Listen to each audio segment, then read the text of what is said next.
আজকে আমি উচ্চ মাধ্যমিক আইসিটির ডিকোডার নিয়ে আলোচনা করব। 3 অধ্যায়ের ডিকোডার। তো আমরা এর আগে ইনকোডার নিয়ে আলোচনা করেছি। ডিকোডার হলো উল্টোটা, যে মানুষের ভাষা কম্পিউটারের ভাষায় রূপান্তর হলো। তো মানুষ তো আর কম্পিউটারের ভাষায় বোঝে না, সেই জন্য কম্পিউটারের ভাষাকে পুনরায় মানুষের ভাষায় রূপান্তর করার প্রয়োজন হয়। তো যে বর্তনী কম্পিউটারের ভাষাকে মানুষের ভাষায় রূপান্তর করে তাকে ডিকোডার বলে। এখানে আমি ডিকোডারটা এঁকে রেখেছি। তো ডিকোডার কাকে বলে, সত্যক সারণী সহ ডিকোডার ব্যাখ্যা করো। আমরা বলছি যে সমবায় ডিজিটাল সার্কিট কম্পিউটারের ভাষাকে মানুষের ভাষায় রূপান্তর করে তাকে ডিকোডার বলে। তার মানে এই সার্কিটটাও সমবায় সার্কিট, একীভূত সার্কিট। ডিকোডারে n সংখ্যক ইনপুটের জন্য 2n সংখ্যক আউটপুট লাইন পাওয়া যায় এবং যে কোনো সময় একটি আউটপুট 1 হলে বাকিগুলো 0 হয়। যেমন 3টি ইনপুটের জন্য 2 বা 8টি আউটপুট লাইন পাওয়া যায় এবং একে 3 to 8 লাইন ডিকোডার বলে।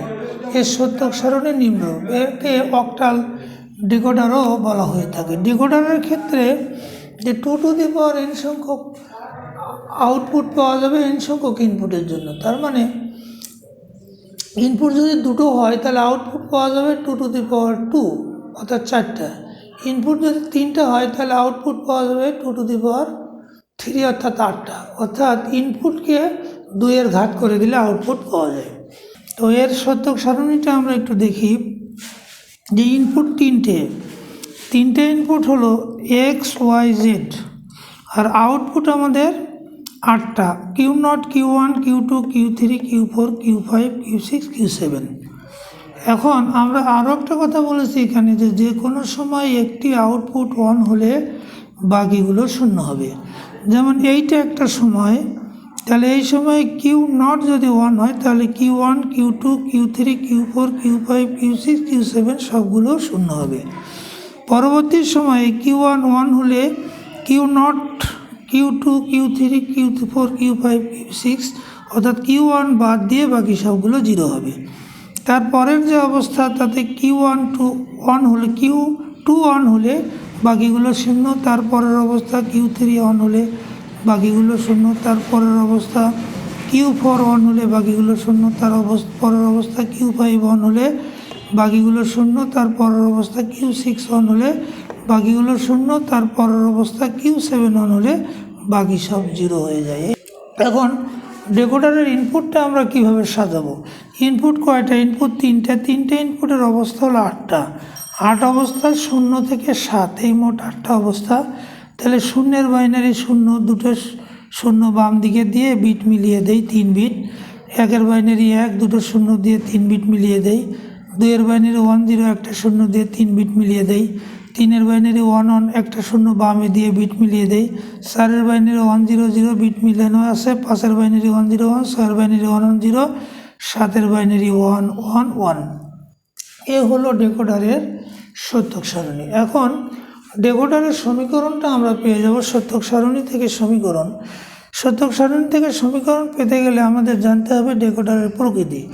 ডিকোডারের ইনপুটগুলোকে গুণন করলে আউটপুট পাওয়া যায়। তাহলে এই যে এটা 1, তাহলে X0, Y0, Z0, তাহলে এই 3টে 0 গুণন করলে তো কখনো 1 হয় না।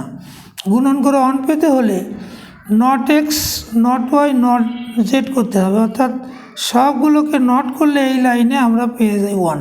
সেই জন্য আমরা বলবো not X, not Y, and not Z, তিনটাকে গুণন করলে বা অ্যান্ড করলে 1 পাওয়া যায়। সেইটা আমরা এখানে লিখলাম not X, not Y, not Z, Q0 1।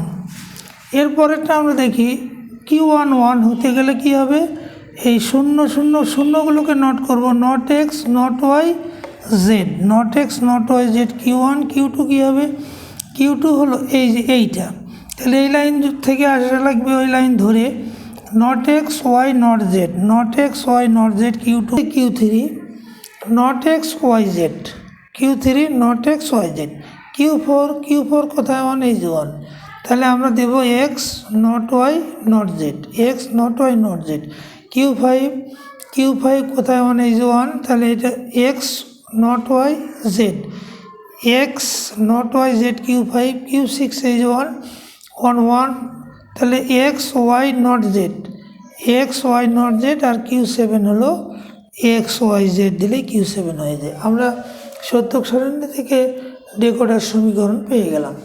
এখন ডেকোডার সমীকরণ থেকে ডেকোডার সার্কিট বা বর্তনী আমরা পাবো, যেহেতু এগুলো সবগুলো গুণন কাজ, এগুলো সব অ্যান্ড গেট হয়ে যাবে। যেমন কিউ নটটা কী হবে, not X not Y not Z, not X not Y not Z Q not, তাহলে not X Y Z, not X, এটা হবে not X not Y Z, not X not Y Z Q1, Q two কী হবে, not X Y, তারপরে not Z, Q3 কী হবে, not x, এখান থেকে পেয়ে যাই আমরা ওয়াই নট জেড, Q4 কী হবে, X not Y not Z, Q5 কী হবে, X not Y Z, Q6 কী হবে, X Y not Z, Q7 কী হবে, এক্স ওয়াই জেড। তাহলে এখানে এগুলো সব গুণন আসার জন্য সবগুলো আমরা অ্যান্ড গেটের মধ্যে দিয়ে চালনা করলেই আমরা আউটপুটগুলো পেয়ে যাব।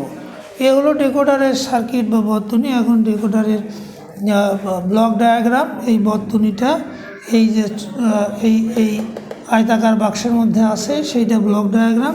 তাহলে এই দিক দিয়ে যদি আমরা তিনটে ইনপুট দিই এক্স ওয়াই জেড, আউটপুট বের হয়ে যাবে Q0 Q2 Q3 Q4 Q5 Q6 Q7 পর্যন্ত 8টা আউটপুট পাওয়া যাবে। সেই জন্য বলা হলো যে 3 to 8 লাইন ডেকোডার। তো ডেকোডার থেকে প্রশ্ন হতে পারে, তোমরা ডেকোডারটা ভালো করে পড়ে রাখবে। আজ এই পর্যন্তই।